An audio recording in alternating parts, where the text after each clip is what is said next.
Okay, here on example 3, we have some, we get to pick our strength, okay? The order says we have to give penicillin G potassium 300,000 units intramuscular every 6 hours. Now you see my penicillin potassium labeled was not pretty, okay? You can see that it's got this little table over here, which is what we need to know, but I've typed it all out for you down here.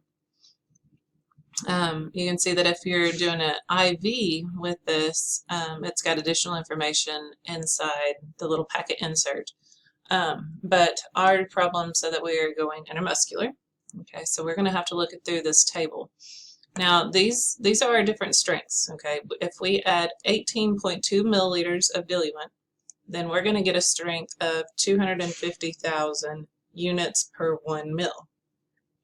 That's a lot of diluent that we're adding. Now, if we cut that in almost half, actually a little over half, if we just do 8.2 milliliters, you'll notice our concentration got a lot stronger. We have 500,000 units per milliliter. Now, if we add in very little diluent, 3.2 milliliters, it's going to be really strong. We've got 1 million units per milliliter. Okay, so we are asked, which concentration will you choose? We've got 3 different options, right? They tell us the best choice is going to be whichever strength is closest to the ordered dose. Okay, there might be several that work, and that's fine. I've got it set up to accept all those that do technically work, but theoretically, start with the concentration that's closest to your dose. Okay.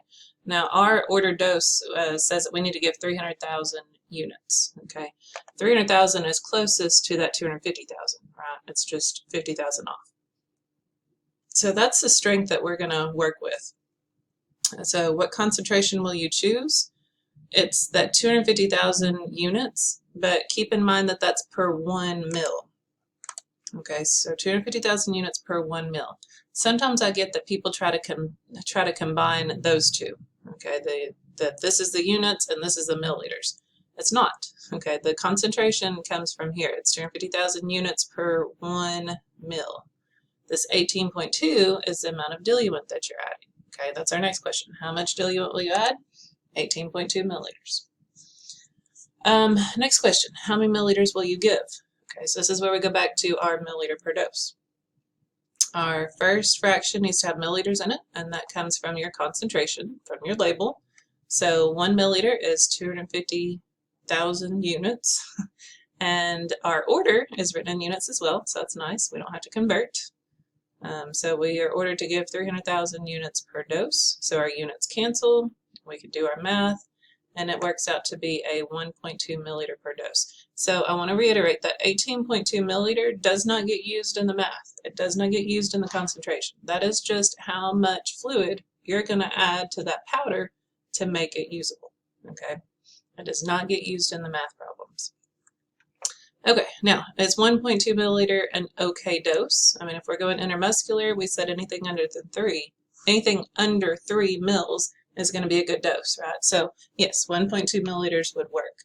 I did want to show you the other options. Okay, I know I told you that we picked this one because our order was closest to that concentration, but I wanted to show you what happens if you pick one of these others. Okay, so in this first one, that's the one that we did. We worked with the concentration of 250,000 units and multiplied by order, and we got our 1.2 milliliter per dose.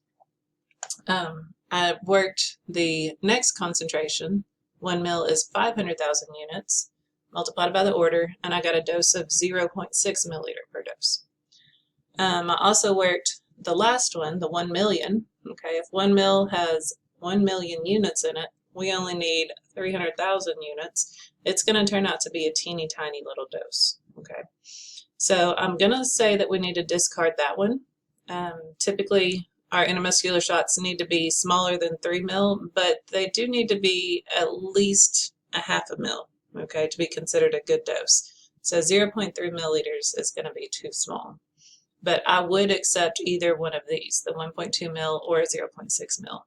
Just be sure you're lining up that concentration and the amount of diluents correctly. Okay, so make sure you're matching those up, but either one of those would be an acceptable answer.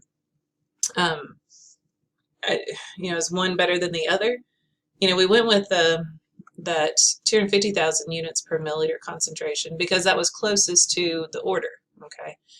There's also some people that say give the smallest dose possible because then it's not as painful for your patient, right? I mean, I'd much rather have a 0.6 mil shot into my butt than the 1.2 mil. Okay, so it kind of depends, and you'll get more details on that within your nursing classes. But the math behind them, I'm willing to accept either answer. Okay, but anything smaller than 0.5, anything bigger than 3 mil, we're going to have to say that those are not good answers.